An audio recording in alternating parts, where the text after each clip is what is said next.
Well, Sabbath greetings to everyone. I hope you've had a wonderful week. It has really been a great week here in Sussex.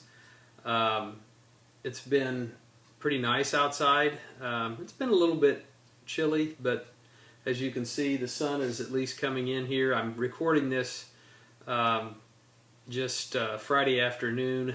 It's quiet in the house. I'm here by myself for just a little while longer, so I figured I'd go ahead and try to get a video up for this Sabbath. So I appreciate you being here in this way, and I look forward to this Sabbath very much, as I'm sure all of you are looking forward to the Sabbath and appreciate that wonderful opportunity that the Sabbath affords.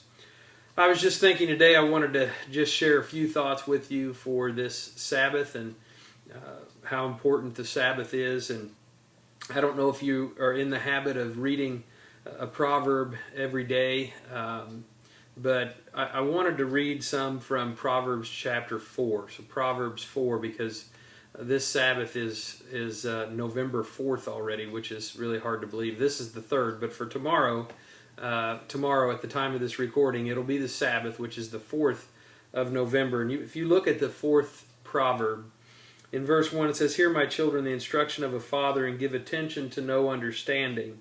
For I give you good doctrine. Do not forsake my law. When I was my father's son, tender and the only one in the sight of my mother, he also taught me and said to me, let your heart retain my words. Keep my commands and live." And in verse 5 he says, "Get wisdom, get understanding. Do not forget nor turn away from the words of my mouth. Do not forsake her, and she will preserve you. Love her, and she will keep you. Wisdom is the principal thing." The principal thing. "Therefore get wisdom, and in all your getting, get understanding. Exalt her, and she will promote you. She will bring you honor when you embrace her. She will place on your head an ornament of grace, a crown of glory she will deliver to you." So all of these things, this crown of glory, this honor that is bestowed, belongs to those who seek after wisdom, and understanding. And wisdom really is a simple thing, but as it says here in Proverbs 4 and verse 7, it's the principal thing. It is the principal thing. Our lives are meant to be spent gathering wisdom. Gathering wisdom. You know, when we come out, we don't just automatically have wisdom. We have to pursue wisdom. We get wisdom.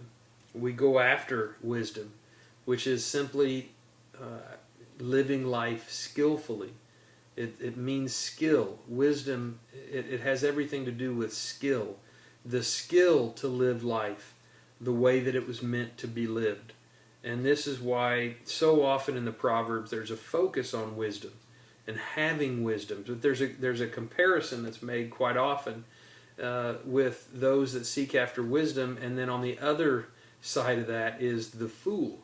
And so you see wisdom oftentimes being personified, and then you have the other way, which are really, it's meant to highlight those who really are not seeking after wisdom. They're called foolish. They're fools. And so often the Scripture talks about the fool, and that's the comparison that's being made there. So I hope that this Sabbath, give a little bit of thought to the idea of wisdom, the importance of wisdom, the fact that Scripture says it's the principal thing. It's very, very important. And so we should, as James says in James chapter 1, I just love this Scripture. It's I don't know, it was probably within the last year or so, this Scripture has really, really been a very important one, just in terms of living life skillfully and what that means. In James chapter 1 and verse 5, he says right here, James does, if any of you lacks wisdom, let him ask of God, who gives to all liberally or generously and without reproach, and it will be given to him. But we have to ask in faith, of course. We go to God and we ask for wisdom. We ask for more of the ability to live life skillfully. That means, that encompasses every facet of our lives. We have to have wisdom in all facets of our life. in our relationships, in our marriages, in parenting, in our careers, in everything that we do. We need wisdom, and we ask for wisdom, which is, something that James tells us to do here. If you lack wisdom, then ask for it. And that's one thing God gives generously and without reproach. And it is the principal thing.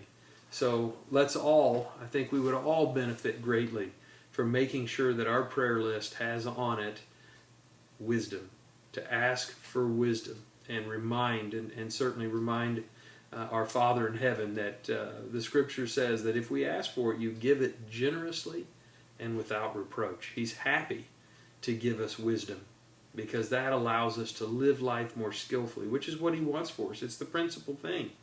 How to live life skillfully in every aspect of our lives, our relationships, in our career, in everything that we do and all that we're thinking, that we put wisdom at the center of it and ask for wisdom. Again, because none of us have it automatically. We're trying to grow in wisdom. We're trying to develop wisdom.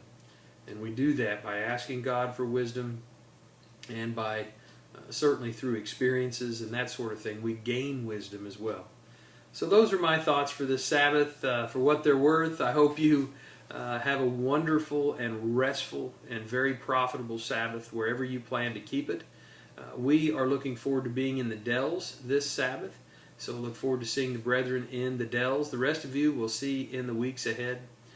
But again, I hope you had a great week, and I hope that you have a wonderful, wonderful seventh day rest, and that it's profitable for you. And we'll see you all again very soon. Have a great Sabbath. Love you all. Thank you for your prayers, and I'm praying for you guys. And again, I hope you have a wonderful Sabbath. Take care.